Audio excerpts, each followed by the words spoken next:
మోకాల నొప్పులకు ఎటువంటి సర్జరీ లేకుండా ఎపియాన్ పెయిన్ క్లినిక్ అందిస్తున్న అత్యాధునిక చికిత్స.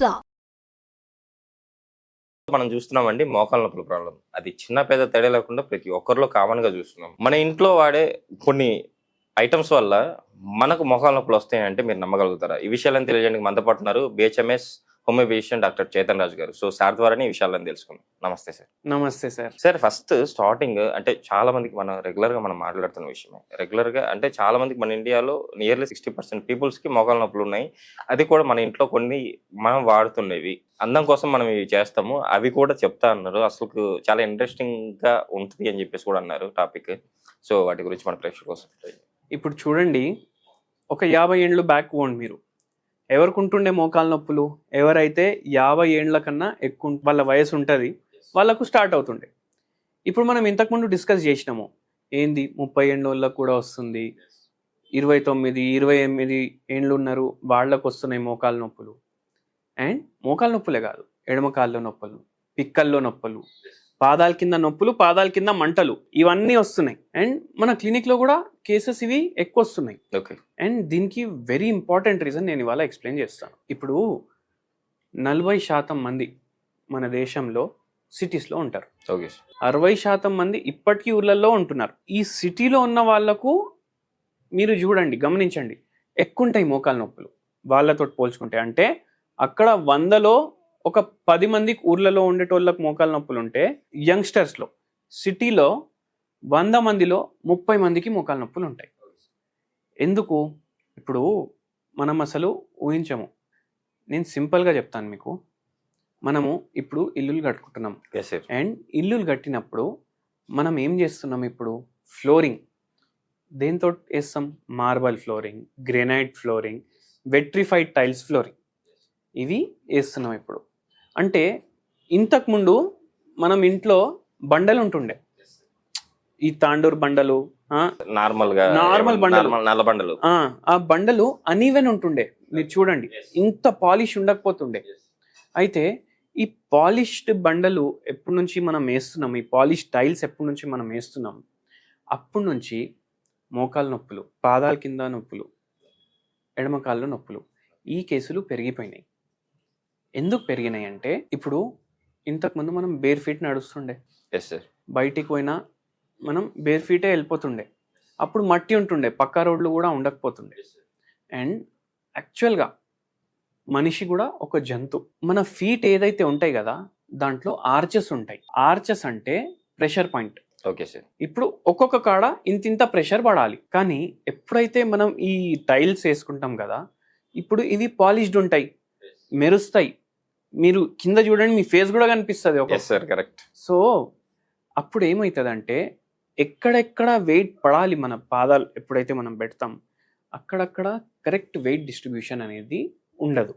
ఎందుకంటే చాలా పాలిష్డ్ అండ్ ఫ్లాట్ ఉంటాయి ఇవి. సో అక్కడక్కడ వెయిట్ పడకుండా, ఎక్కడ వెయిట్ మీ పాదాల మీద పడొద్దు అక్కడ కూడా వెయిట్ పడుతుంది. దాంతో ఏమవుతుందంటే, మన గేట్ అనేది మారిపోతుంది. గేట్ అంటే GAIT. గేట్ అంటే మనం నడిచే విధానం. ఓకే, మనం నడిచే విధానం మారిపోతుంది. ఇప్పుడు ఇవి కూడా వెట్రిఫైడ్ టైల్సే. అండ్ ఇప్పుడు చూడండి, కొద్దిసేపు ముందు ఎవరో వచ్చి వెళ్ళిండ్రు బయటికి. ఇప్పుడు ఈ టైల్స్ మీద నడిచేటప్పుడు మనం రోడ్ మీద ఎట్లా నడుస్తాం అట్లా నడవం. ఎందుకంటే ఫ్రిక్షన్ తగ్గిపోతుంది, స్లిప్పరీ ఉంటాయి. అయితే కాళ్ళని ఇట్లా రబ్ చేసుకుంటూ వెళ్తాం. ఇప్పుడు ఎవరో వెళ్ళిండ్రు అట్లనే. సో అట్లనే అలవాటు అయిపోతుంది. ఎందుకు? మన మైండ్లో ఒక టెన్షన్ ఉంటుంది, ఎక్కడ జారి పడిపోతాం అనేసి. Correct sir. ఈ బండల్ మీద మనకు గ్రిప్ అంతా ఉండదు. అంటే మీరు చెప్పిన దాని ప్రకారం మన వెయిట్ ని మనం వేయకుండా ఇలా సాఫీగా తీసుకుని వెళ్తామంట. సో ఎప్పుడైతే మన ప్రెజర్ అయితే ఎప్పుడైతే దానికి ఫ్లోర్ కి తగులుతుందో, అప్పుడు ఆ ప్రెజర్ పాయింట్స్ యాక్టివేట్ అయ్యి మన హెల్తీగా ఉండేటట్టు మోకాళ్ళ నొప్పులు రాకుండా చేస్తాయి. సో కానీ ఇవి ఏం చేస్తాయి? వెయిట్ డిస్ట్రిబ్యూషన్ సరిగా ఉండదు. వెయిట్ డిస్ట్రిబ్యూషన్ సరిగా లేకపోతే మన నడక మారిపోతుంది. మనం దీని మీద నిల్చునే విధానం కూడా మారిపోతుంది. మన మోకాల మీద ఎట్లా బరువు పడాలి అలా పడదు. మన ఎడమ కాళ్ళ మీద ఎట్లా బరువు పడాలి అట్లా పడదు. సో రాంగ్ విధంగా బరువు మనది మోస్తాయి మన మోకాలు. ఇదే లాంగ్ రన్లో కంటిన్యూ అయ్యి మోకాల నొప్పులు స్టార్ట్ అవుతాయి. లోపల గుజ్జు కూడా అరిగిపోతుంది. ఇట్లా అవుతుంది. మళ్ళీ ఇంకా ఏమవుతుంది అంటే, మనం మజిల్స్ ఉంటాయి. ఇప్పుడు జాయింట్లు ఉన్నాయి మనకు, కానీ జాయింట్ మూవ్ అవ్వాలంటే మన మజిల్స్ కూడా స్ట్రాంగ్ ఉండాలి. సో టైల్స్ వల్ల మన మజిల్స్ కూడా వీక్ అయిపోతాయి అండ్ దాంతో మళ్ళీ వేరే ప్రాబ్లమ్స్, కాళ్ళు లాగడం, అట్లనే ఏమైనా డెఫిషియన్సీలు ఉన్నాయనుకోండి నరాల ప్రాబ్లం కూడా స్టార్ట్ అవుతుంది. సార్ ఇప్పుడు ఓకే, ఈ టైల్స్ గురించి, ఈ టైల్స్ వల్ల ఎక్కువ శాతం మందిలో మనకు మోకాల నొప్పుల ప్రాబ్లం కానీ మజిల్ ప్రాబ్లం కానీ ఇవన్నీ వస్తున్నాయి అని చెప్పేసి చెప్తున్నారు. సో మన ఈ ప్రాబ్లం నుంచి బయటపడడానికి మీరు ఎలాంటి మెడికేషన్, హోమియోపతిలో కానీ ఎలాంటి రెమెడీ కానీ, అట్ ద సేమ్ టైం మన లైఫ్ స్టైల్ ఎలా ఉండాలని చెప్తారు? ఇప్పుడు మోకాల నొప్పులు, ఆస్టియోఆర్థరైటిస్ ఉన్నా, రుమటాయిడ్ ఆర్థరైటిస్ ఉన్నా, ఏ ఆర్థరైటిస్ ఉన్నా మనకు హోమియోపతిలో చాలా మంచి పరిష్కారం ఉంటుంది దానికి.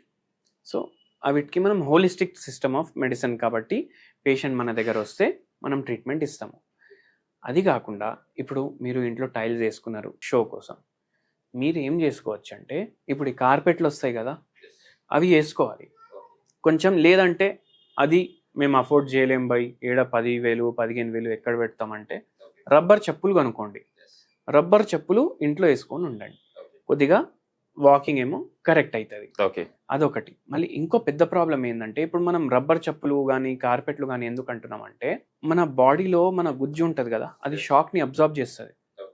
ఇప్పుడు మనం డైరెక్ట్ దీని మీద నడిచినాం అనుకోండి, ఇంపాక్ట్ వల్ల అది హార్డ్ సర్ఫేసే, మన బోన్స్ కూడా హార్డే ఉంటాయి, షాక్ సరిగా అబ్జార్బ్ అవ్వదు. ఓకే, షాక్ సరిగా అబ్జార్బ్ అవ్వకపోతే అది బాడీలో పాస్ అవుతుంది.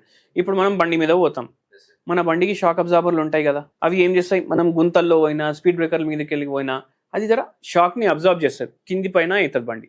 సో ఇవి టైల్స్ ఉండడం వల్ల ఏదైతే న్యాచురల్గా మన బాడీలో షాక్ అబ్జార్బర్లు ఉంటాయి కదా అవి పనిచేయవు. సో అందుకే రబ్బర్ చెప్పులన్నా వేసుకోండి, లేకపోతే కార్పెట్లైనా వేసుకోండి, అది కొంచెం ఇది చేస్తుంది. అండ్ మీరు టైల్స్ కొనేటప్పుడు కూడా ఎక్కువ షైనింగ్ ఉన్నవి మనకు ఎట్లా అనిపిస్తుంది, అరే మనం బల్బ్ వేస్తే మొత్తం మెరవాలి మన ఇల్లు అనేసి ఉంటుంది, అట్లా పెట్టుకోకండి మైండ్లో. జర చూసి తీసుకోండి. ఓవర్ పాలిష్ టైల్స్ కొనకండి, కొంచెం నార్మల్గానే ఉన్నవి కొనుక్కొని వేసుకోండి. మనం షో పుటప్ చూసుకోవడానికి పోతే మన హెల్త్ పాడైపోతుంది.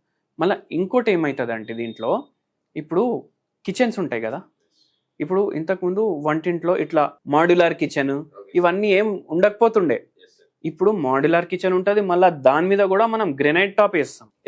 లేదు, ఇప్పుడు ఇంకా కొత్తవి ఏమొచ్చినాయంటే కెమికలీ ట్రీటెడ్ స్టోన్స్ తయారవుతున్నాయి, ఆ స్టోన్లు వేస్తాం. కొందరు ఏం చేస్తారంటే ఇప్పుడు షుగర్ పేషెంట్లు చాలా మంది అయిపోయినారు ఇంట్లలో, ఏం చేస్తారు, దాని మీదనే చపాతీ ఏమో చేస్తారు, జొన్న రొట్టెలు కూడా చేసుకుంటే దాని మీదనే చేస్తారు. మీరు ఒకటి అబ్జర్వ్ చేయండి, over a period of time ఏదైతే ఆ స్టోన్ ఉంటుంది కదా అది కూడా పాలిష్డే, దాని కలర్ చేంజ్ అవ్వడం స్టార్ట్ అవుతుంది. అప్పుడు మనకు ఏం అర్థం అవ్వాలి, ఇప్పుడు ఏదైతే మీరు జొన్న రొట్టెకి పిండి వేస్తున్నారో దాంట్లో ఉన్న ఇంగ్రీడియంట్స్ ఆ స్టోన్ అబ్జార్బ్ చేస్తుంది, దాంట్లో ఉన్న కెమికల్స్ కూడా మీ ఫుడ్లో వస్తున్నాయి. కరెక్టే సార్. సో అట్లా మనం మన డైజెస్టివ్ సిస్టమ్ని కూడా పాడు చేస్తాం, కెమికల్స్ పోతాయి, అన్నెసెసరీ కెమికల్స్ కూడా పోతాయి. సో ఎక్కువ మనం దీంట్లో షో పుటప్లో పోకుండా సింపుల్ లైఫ్ కూడా లీడ్ చేస్తే మనకేమో ప్రాబ్లమ్స్ అనేటివి రావు. సార్ కరెక్ట్గా, చాలా కరెక్ట్గా చెప్పారు సార్. ఇంకొకటి ఏంటంటే మన లైఫ్ స్టైల్లో ఇలాంటి మాడిఫికేషన్ చేసుకోండి, ఇలా ఉండండి, మీ లైఫ్ స్టైల్ ఇలా చేసుకోండి అన్నారు.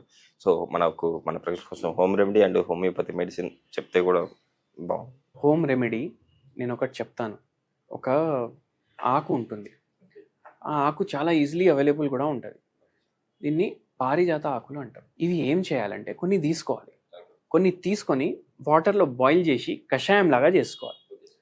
కొద్దిగా చేదుగా ఉంటుంది కానీ దాంట్లో మెడిసినల్ ప్రాపర్టీస్ ఉంటాయి. ఓకే, సో ఇది మీరు డైలీ 1 గ్లాస్ కన్జ్యూమ్ చేయండి.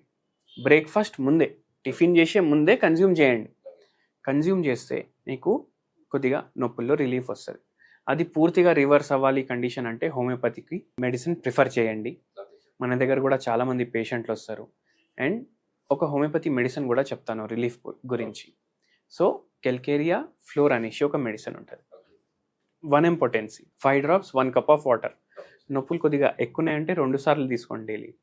కొద్దిగా జస్ట్ స్టార్టింగ్ ఉంది అంటే డైలీ 1 time తీసుకోండి, బెటర్ ఉంటుంది. చూసారు కదండి, మీరు కూడా మీకు కనుక మోకాల నొప్పుల ప్రాబ్లం ఎక్కువగా ఉంటే కంపల్సరీ హోమియోపతి మెడిసిన్ తీసుకొని షూర్గా మీరైతే మోకాల నొప్పుల ప్రాబ్లం నుంచి బయటపడతారని చెప్పి ఆశిస్తున్నాను. అట్ ద సేమ్ టైం మీరు కింద సార్ నెంబర్ కూడా స్కూల్ అవుతుంది, మీకు సార్ కూడా కాల్ చేసి మీకున్న ప్రాబ్లం మీరైతే చెప్పుకోవచ్చు. కంపల్సరీ సార్ అయితే మిమ్మల్ని చూస్తారు. సార్ ఈరోజు మన ప్రేక్షకుల కోసం ఇంత చక్కటి home remedy at the same time life style ఎలా మార్చుకోవాలని చెప్పేసి చాలా చక్కగా వివరించారు. కంపల్సరీ మనకు మోకాళ్ళ నొప్పులు ఉన్న ప్రాబ్లంతో బాధపడుతున్న ప్రతి ఒక్కరు మిమ్మల్ని కన్సల్ట్ అయ్యి ఆ ప్రాబ్లం నుంచి రిలీఫ్ అవుతారని చెప్పి ఆశిస్తాం సార్. Thank you.